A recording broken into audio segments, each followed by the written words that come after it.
నాగార్జునసాగర్ పూర్తి స్థాయిలో నిండినప్పటికీ నల్గొండ జిల్లాలో కాలువలు చెరువులు నింపడంలో రేవంత్ సర్కార్ పూర్తిగా విఫలమైందన్నారు మాజీ ఎమ్మెల్యే చిరుమర్తి లింగయ్య.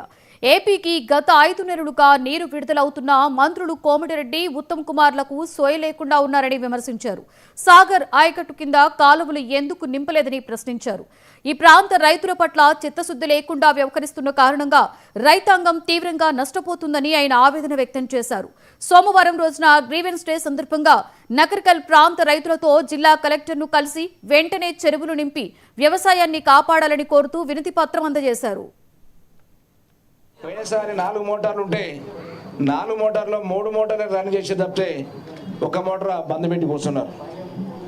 ఇప్పుడు కూడా ఈ సంవత్సరం కూడా 4 మోటార్లు ఉంటే 4 మోటార్లు 3 మోటార్లు నడుస్తున్నాయి. ఒక మోటార్ రిపేర్ ఉంటే మరి మంత్రి ఇరిగేషన్ మంత్రి గారు కానీ, జిల్లా మంత్రులు కానీ, రాష్ట్ర ముఖ్యమంత్రి కానీ మరి ఆ దూరదృష్టి లేకుండా ఆ 3 మోటార్లతో కాలయాపన చేసుకుని ఒక మోటార్ని రిపేర్ ఉందని చెప్పి దాన్ని నడపకుండా అట్లే పెట్టారు.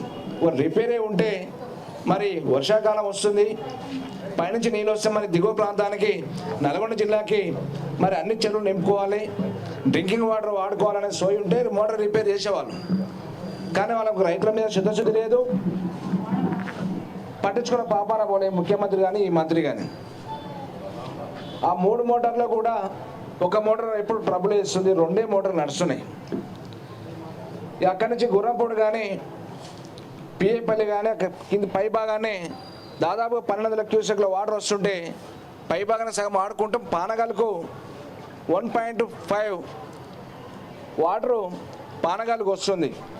అంటే అక్కడి నుంచి పానగాల నుంచి డ్రింకింగ్ వాటర్ మనకు ఎంత పోతుందంటే 1.2 TMCల water drinking water for month పోతుంటే అంటే 0.5లో ఇవాళ 39 కానీ 37 కానీ 40 కానీ 49 కానీ మరి కిందో ప్రాంతం దిగువ ప్రాంతం నగరికల్ కానీ కేతపల్లి కానీ నగరికల్ చెరువులు కానీ అదేవిధంగా ఆటిపాలెం లిఫ్ట్ కానీ దానికి సంబంధించిన పరిధిలో కట్టంగూరు పరిధిలో